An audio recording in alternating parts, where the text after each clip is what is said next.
Just a quick content warning, some references to self-harm. Yeah. I know a girl who's often the shortest person in the room. She barely scrapes 5 feet tall, spends most of her life looking up at people because the world never thought to crouch once in a while. I know a girl who has a heart like an ocean. She walks into every room like to an empty cup waiting to be filled, and boy, does she fill them. I know a girl who wears her skin like a jacket.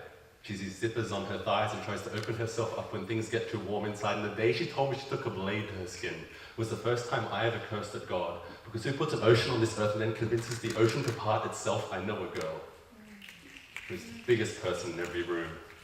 She barely scrapes 5 feet tall, but she has a personality like an ocean. Has never asked the world to crouch because she knows she's exactly as tall as she needs to be. Learned to wear her skin like a jacket because she found out the hard way how cold the world could be.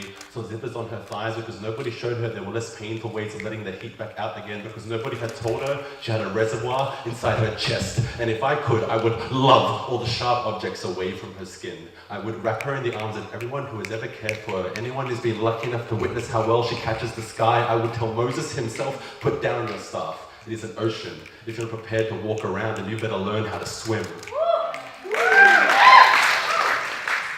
I know a girl